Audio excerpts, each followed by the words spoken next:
सोने की कीमतें पिछले कई महीनों से लगातार दबाव में हैं। कभी ब्याज दरों का डर, कभी डॉलर की मजबूती, तो कभी मुनाफा वसूली। लेकिन अब सवाल यह है कि क्या सोने की गिरावट खत्म हो चुकी है? क्या गोल्ड ने अपना सबसे निचला स्तर यानी बॉटम बना लिया है? और अगर ऐसा है तो क्या अब सोने में फिर से तेजी देखने को मिल सकती है? दुनिया की बड़ी निवेश कंपनी सैक्सो बैंक का मानना है कि गोल्ड मार्केट की तस्वीर अब धीरे धीरे बदल रही है। तो आखिर बैंक ने ऐसा क्यों कहा और इसका असर सोने में निवेश करने वालों पर क्या पड़ सकता है?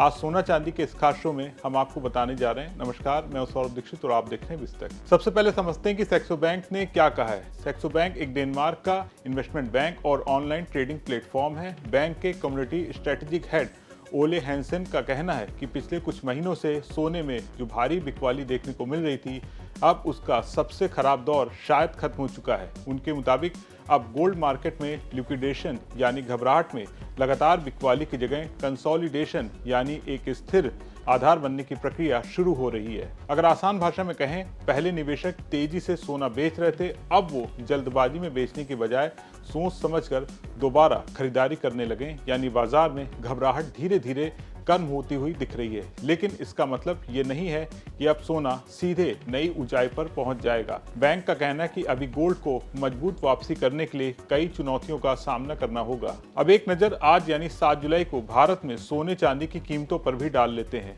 मल्टी कम्युनिटी एक्सचेंज यानी एमसीएक्स पर आज यानी 7 जुलाई की दोपहर करीब 2 बजे 5 अगस्त 2026 की डिलीवरी वाला सोना करीब 1400 रुपए की गिरावट के साथ 1,45,550 रुपए प्रति 10 ग्राम पर ट्रेड कर रहा था। वहीं 4 सितंबर 2026 की डिलीवरी वाली चांदी करीब 4,000 रुपए से ज्यादा की गिरावट के साथ 2,31,932 रुपए प्रति किलो पर ट्रेड कर रही थी। अब सवाल है, सोने की कीमत आखिर किस चीज से सबसे ज्यादा प्रभावित हो रही है? इसका सबसे बड़ा जवाब है अमेरिकी फेडरल रिजर्व की ब्याज दरें। जब अमेरिका में ब्याज दरें बढ़ती हैं तो निवेशकों को बैंक और बॉन्ड में ज्यादा रिटर्न मिलने लगता है। ऐसे में सोने जैसी ऐसी संपत्ति जो ब्याज नहीं देती, उसकी मांग कम हो जाती। इसी वजह से पिछले कुछ वक्त से गोल्ड पर दबाव बना हुआ था। हालांकि अब बाजार की सोच बदल रही है। पिछले सप्ताह अमेरिका के रोजगार के आंकड़े उम्मीद से काफी कमजोर रहे। जून महीने में सिर्फ 57,000 नई नौकरियां जुड़ी। इससे बाजार को संकेत मिला कि अमेरिकी अर्थव्यवस्था उतनी मजबूत नहीं है जितना पहले माना जा रहा था, और अगर अर्थव्यवस्था धीमी पड़ती है तो फेडरल रिजर्व के लिए ब्याज दरें बढ़ाना भी मुश्किल हो सकता है। यही वजह है कि अब कई निवेशक मानने लगे हैं कि इस साल अमेरिका में ब्याज दरें शायद नहीं बढ़ने वाली हैं। ओले हैंसन भी इसी राय से सहमत है। उनका कहना है कि महंगाई का दबाव लगातार कम होता जा रहा है। ऊर्जा यानी तेल और गैस की कीमतों में भी नरमी आई है। ऐसे में ब्याज दरें बढ़ने का तर्क पहले जितना मजबूत नहीं रह गया है। अगर बाजार को पूरा भरोसा हो जाता है कि अब दरें नहीं बढ़ेंगी तो अमेरिकी डॉलर कमजोर पड़ सकता है, और आमतौर पर जब डॉलर कमजोर होता है तो सोने की कीमतों को सहारा मिलने लगता है। अब बात करते हैं गोल्ड के चार्ट की। हैंसन के मुताबिक फिलहाल $4,000 के आसपास का स्तर सबसे मजबूत सपोर्ट साबित हो रहा है, यानी सोना इस स्तर से नीचे नहीं गया है। इसके बाद कीमतें बढ़कर करीब $4,200 तक पहुंची, लेकिन वहां पहुंचते फिर से बिकवाली शुरू हो गई।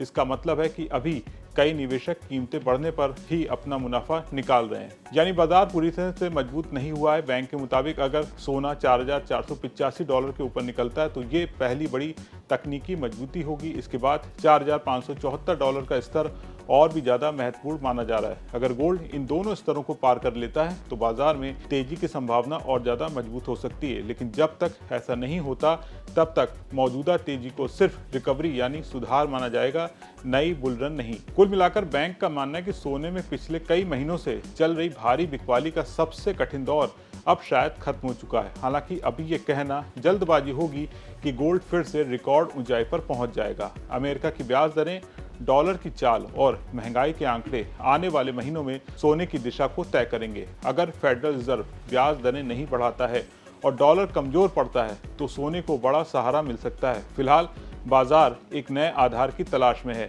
यानी सोने में अब घबराहट वाली बिकवाली कम होती हुई दिख रही है। लेकिन तेजी का असली दौर शुरू होने के लिए अभी कुछ और मजबूत संकेतों का इंतजार करना होगा। इस पूरे मामले पर आपका क्या सोचना है, कमेंट करके जरूर बताएं। वीडियो पसंद आया हो तो उसे लाइक करें, शेयर करें और बिजनेस जगत की तमाम बड़ी खबरों को देखने के लिए बने रहें विस्तक के साथ।